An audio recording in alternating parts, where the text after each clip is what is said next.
Hi, I'm Dr. Mark Hyman, and I'm Vice Chair of the Board of the Institute for Functional Medicine, and I'm very pleased to be here today to talk to Dr. Bob Hedaya. And he's a foremost psychiatrist in biological psychiatry and functional medicine. And he came to my world a number of years ago and introduced me to the ideas that the body has an effect on the mind, and that we can use a different method for treating mood and cognitive disorders through a different way of thinking about psychiatry.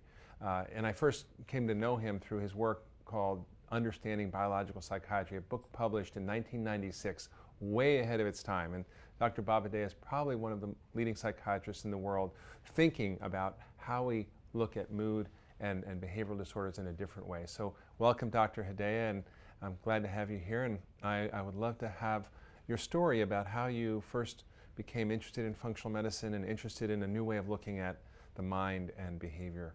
Thanks, Mark. Thanks for having me. It's really a pleasure and an honor. I was always looking for an impact of food on health, and I was always trying to integrate things. And then in the early 90s, I myself became fatigued and was kind of on the edge of chronic fatigue, and did some testing on myself and found that my natural killer cells were low, and I was very alarmed.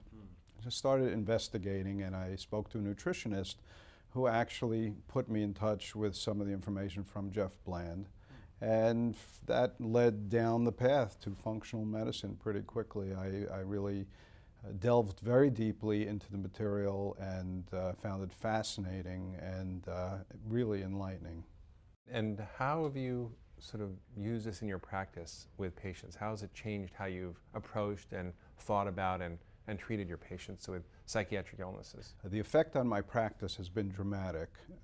Originally, I'm a professor of psychiatry at Georgetown University. I'm twice certified as a clinical psychopharmacologist, and I'm board certified, et cetera. And I used to play the game of using medications and switching medications, and if this doesn't work, augment with this, and if that doesn't work, try this. And I was really an expert at this process. And as I got into the functional medicine, what happened was I noticed that I actually didn't really need to do that anymore, and that by dealing with the fundamental processes that functional medicine addresses, digestion, immune dysfunction, detoxification, oxidative stress, endocrinology, psychological issues. By dealing with all of those issues, it became very clear that medication management was really secondary. And so now I can either keep people off medications if I'm fortunate enough for them to come to me without medication, or I can reduce medication or get them off medication. There's a very dramatic effect. So you think that the psychopharmacology approach that now is the second leading class of drug sales in the world is really a second stage treatment for a psychiatric illness, and that treatment using the methods of functional medicine is the first stage? Yeah, functional medicine is step number one. Psychotherapy, psychological methodologies are step number two, and drug therapies, assuming you're not in an acute situation where suicide is a risk or someone is actively psychotic, medication is step three in my book. So people come from all over the world to see you. You're a master clinician in psychiatry and functional medicine, and you treat often very ill patients. What kinds of results do you see, and how do you sort of approach the sickest patients, and what are the things that you've learned that are the pearls that you can share about your practice and the things that have made the most difference for your patients? Well, I think that, yes, the patients that come to me generally are either severely ill or medication resistant, or they don't want to be on medication, and people are very determined to get well. The ones that come to me they call me the desperation doctor. So when they come to me, I spend about 2.5 hours with them. I do a partial physical examination. I review all their medical records, and I always have them come with someone that they trust who has known them for a long time, because going to a physician's office or a healthcare practitioner's office is a very difficult thing. It's a time of vulnerability, and it's a very intense experience for the patient. And so having someone there to support them and give the physician additional information is very important.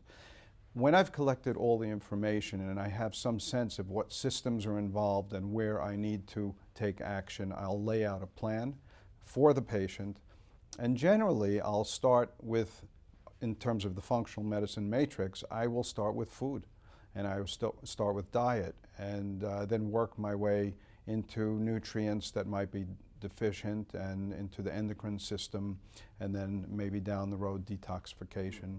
Working on inflammation is a very big thing, finding infections, supporting the adrenal glands. I try to be sequential, but as you know, Mark, these things are all tied together and we're working with a network. It's not a linear model.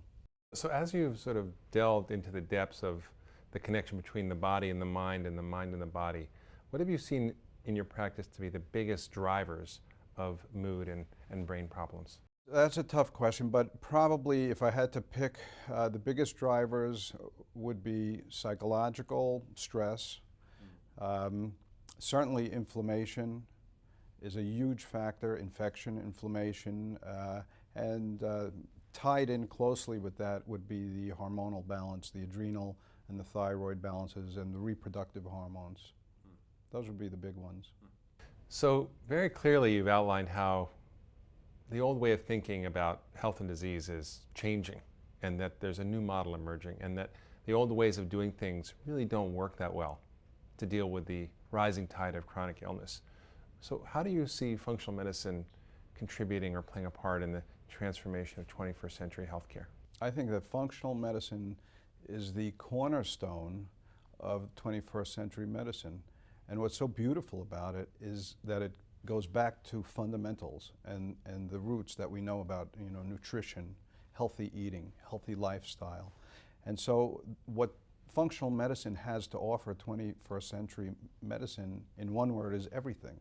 And to be more specific, if we can treat people with the functional medicine model effectively, we're going to improve health, the quality of life, the quality of human experience, and we're going to dramatically reduce costs. So, Dr. Hedaya, if you really think about the emerging group of psychiatric residents and doctors, what advice would you give them as they go into the practice of healing and medicine today, knowing what we know about the real origins of mental illness? Well, that's a great question, and I think the challenge really is for people to have their minds open. When medical students are in medical school, there's a vast amount of information that they receive that they have to assimilate, and when they do that, they need to organize it in a way that's easy for them so that they can go into their internship where they have great responsibility and really relatively little knowledge. They need to make some sense of it quickly, so they close themselves down in terms of their thinking very easily. So my first rule of advice is keep an open mind, tolerate the anxiety of not knowing, tolerate the anxiety of uncertainty. It will always be with you, and you have to learn how to deal with it. Read widely, talk to people, keep an open mind, but be skeptical as well. And what advice would you give them in exploring the world of functional medicine and psychiatry? I think that to practice psychiatry without functional medicine is quite foolish. Given the knowledge base that we have and the basic science and the information that is factual and that is out there, to practice psychiatry today without using functional medicine, in my opinion, is basically malpractice. And I know that's a strong statement, but I believe it's true. You don't put people on medications without making sure that they have the basic raw materials to make the neurotransmitters. You don't put people on medications without making sure that they don't have an infection somewhere in their body that is affecting their mind. It's incorrect and it's improper, and given the knowledge base that we have, it's poor practice. So clearly stress and early life experiences play a role in our development and our mood and our brain function. But what you're saying is that there's another world out there that's not being explored about how mood disorders develop, and that the psychiatrists of the future will have to be internists, and the internists of the future will have to be psychiatrists. Yes, and I think psychiatrists are actually in the best position because they're used to dealing with the relationship. They're used to dealing with people as people, and then if they can draw on their knowledge, their fundamental knowledge about human physiology and learn functional medicine, they can then transform themselves into really whole physicians. Right now they're functioning in a very partial way with two tools, which is basically psychotherapy and medication.